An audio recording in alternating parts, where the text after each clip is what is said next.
Йоан вчера донесе вкъщи тези мочета с шоколад. И сега, преди да съм се гримирала за събитието на Avon, мисля да изям едно. Изглежда поет този. Аз съм опитвала такива от Фантастика с вкус на ванилия, мисля, че бяха, а те нямам представа откъде ги е взел. И са с вкус на шоколад. Ето това е. Ако не сте опитвали мочи, представлява... Ето така изглежда и това отвънка, тази обвивка е нещо като глетаво тесто. Такова недоизпечено, а вътре има сладолет. Свежо е. Сега трябва да се гримирам и да излезна. Разтече ми се мочето.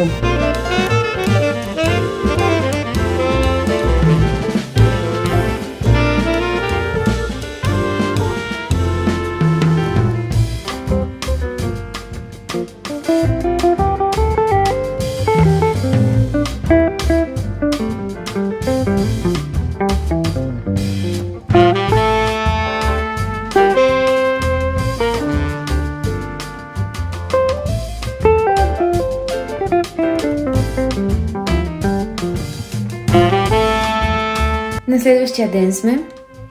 Изкъпах се, взех си един много дълъг душ. Не знам, защо снимам така накриво. И е края на седмицата. Края на тая тежка седмица за мен поне. И ако ви покажа колко неща имам да направя. Много неща имам да направя. И ме гонят мега много графици. Не графици, а мега много срокове. Имам да заснема 2 видеа за Биодерма. Имам да си оправя маникюра, което ми се направи другата седмица. Обаче трябва да го направя и дори мислех да го направя днес или утре, защото другата седмица също имам доста неща да правя и не знам дали ще мога да го направя. Ами е задължително да си смена маникюра в червено. Също така, тъй като ми го изискват за една фотосесия, също така имам да заснема 2 гивауея, плюс че имам да заснема снимки, тъй като на 16, което е утре, мисля, че не знам кога е 16, трябва да имам готово съдържание за качване в Instagram. И знаете ли кое е най-хубавото от всички неща? Че аз утре си фащам претекеща и отивам на Гроздобер, защото Йоан ми е казал, че имат нужда от помощ на неговото село и ще ходим на Гроздобер. Така че да, аз имам 150 000 неща, но отивам на Гроздобер, така че всичко е тип-топ. Вчера събитието беше много яко. Бяхме на покрива, който е на Networking Space, мисля, така се казва, който е на Гурко и беше много красиво. Вие сте видяли вече кадри.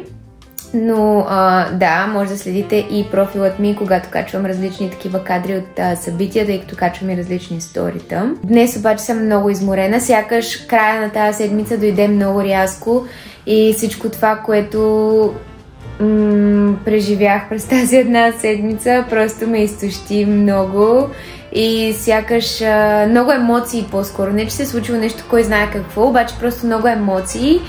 И днес идва и майката на Йоан, днес ще излизаме и с нея вечерта, тъй като тя утре си заминава. И така, сега, съвземаме се. Взела съм Dyson тук в ръка, сега ще го включим, ще си направим прическа и започвам да снимам едно видео за Биодерма. След това ще заснема някои други видеа, които имам с едни, които правят тип UGC и също след това ще заснема и видеото, което вчера трябваше да заснема за моя си личен профил с UGC видеята, които ви обяснявам какво точно трябва да направите и как точно се случват нещата, защото вчера не успях. Между другото, искам да ви покажа парфюмите, които вчера получих от събитието. Този на мен най-много ми харесва, макар че не е той хайлайта на събитието. Ето този е жълтият, на който името му е Shine. Не съм сигурна с какви нотки е. Това е лилавият, който също е готин. И тук има, аз си мислех, че това са 2 еднакви парфюма, но не. Този е Beyond the Moon, този е Rebel. И ето тук ето тук имаме допълнителна информация за самите аромати. Като цяло са доста свежи и също така ни подариха и едни турбички, които обаче сега в момента... Добре, сега ще ви ги покажа в момента.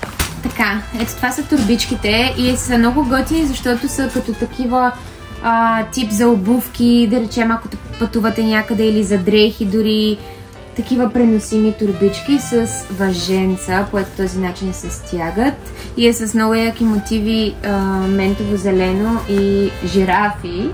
А пък другата турбичка е по-малка от тази, тя отново е на същия принцип, само че е розова. Като аз запазих едните за мен, другите ще ги запазя за Йоан, за да може той да си слага евентуално някакви обувки или да си пренася някакви неща в багажите. И стига съм приказвала, защото после имам да обработвам и влог, който искам да кача и днес, защото имам толкова стари кадри, вече буквално минаха почти 2 седмици от както сме се върнали от Арапя и аз още съм до никъде с влоговете и още дори не сте видяли влога от Арапя, така че ми е важно да го кача преди да е станало ноември и декември месец. Да, в кръга на шегата, разбира се, няма да ги кача толкова късно, обаче... Да, трябва малко да се заема по-сериозно с това да започна да качвам влоговете в момента, в който се намирам. Примерно да речем, ако съм на морето, да седна на морето и да обработя влога и вие хем да виждате сторита и снимки в Instagram профилите ми оттам, хем да гледате и влога на момента, защото аз сега в момента ще кача Арапя, влога от Арапя, нали? Евентуално тая седмица или другата седмица. И то вече сме края на септември и всеки вече не е изобщо на вълна море, така че не е толкова интересно и на вълна почивки. Обаче ще се опитам. Да, започвам да снимам по кампаниите, защото наистина много срокове ме горят. Вижте един Dyson, какво прави с косата ми. Буквално допреди това беше никва, сега в момента е като излязла след фризюр. Много си го обичам това Dyson, просто това е най-добрата ми покупка. Реших да ви запиша това видео, защото вече сме към края на деня. Свърших много неща, качих видеото, за което ви говорих за UGC. И сега започнах да обработвам и влог, който да кача, предполагам, или тази вечер, или утре, най-вероятно утре, да знам, защото сега след малко ще излизам с Ружа да я разхождам.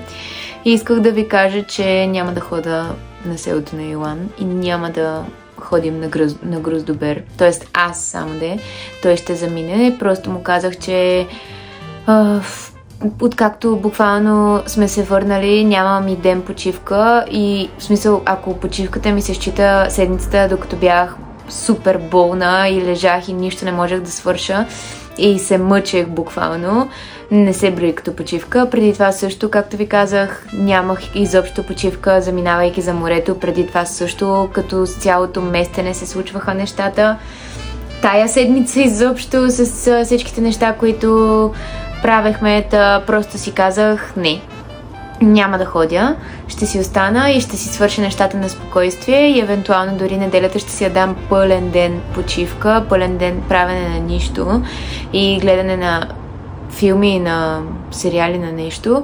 И преди това съм гледала много различни влогове и много различни, да знам, видеа в TikTok и в Instagram, на които много хора или много инфлуенсъри по-скоро, не знам, инфлуенсъри или дори не си спомням дали точно в тази професионална сфера или хора и от други сфери са се оплаквали, че докато си почиват, те се чувстват гузни за това, че го правят и че всъщност не си оползотворяват времето правилно.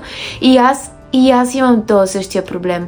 Просто легнали да гледам филм, си казвам, добре, сега за какво гледам филм, като мога също да си почивам, но и да обработвам някое видео. Мен това не ме натоварва. Мога също така и да примерно да заснема 65 000 сторита. Мога да си обработя тия сторита. Те не ме натоварват тия неща. Аз така или иначе си седа вкъщи и ги правя. Никой не ме кара да хода да излизам навънка да ги снимам. Обаче в същото време не е така. И наистина трябва да се науча да си почивам по някакъв начин, защото няма да излезне хубаво нещо от това. И става малко работохолизъм, което хем е хубаво, защото на мен наистина ми предоставя много голямо удоволствие това да си снимам, да си обработвам, да си ги качвам, да ми пишете колко ви е интересно, че чакате следващото видео, че примерно искате да ви помогна нещо с ученето, с нумерологията и така нататък. Но аз самата знам, че в един момент може да стане зле, прекрачвайки границата, затова по-добре малко да си дам почивка. Да, това исках да ви кажа. Сега ще се облека и ще излезна да разходя ружа. А след това ще продължа с обработването на влога и вечерта ще ходим на вечеря.